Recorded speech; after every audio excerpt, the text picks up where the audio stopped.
Every weekends, karamihan sa atin ay tinatanghali ng gumising. Kaya naman, samahan niyo ako magluto ng tinatawag nating brunch. Tara! First, magpainit tayo ng pan.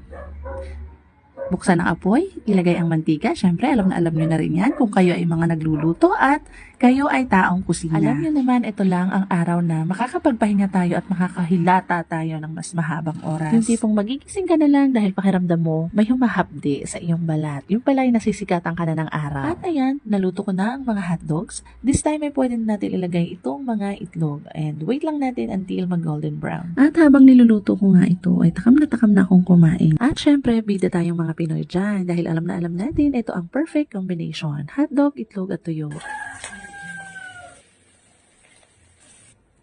At para naman kompleto ang weekend salo-salo natin, kailangan natin ng sinangag para dyan. Pagka ganito nga, ito yung main course natin. Tapos ay saktong-sakto lang yung pagkakaprito mo ng bawang, yung golden beautiful brown lang. Huwag niyong susunugin kasi medyo mapait na yan. Yan din titimplahan lang natin ng asin, yung sakto lang para tamang-tama lang din ang lasa. At ayan, luto na. Kaya naman ay patayin na natin ang apoy and ready to serve. Siyempre, mas sasarap pa yan kung sasamahan natin ng Mami Burns, chili garlic oil and bagoong alamang. At ayan, dahil meron na naman tayong blessings, thank you Lord.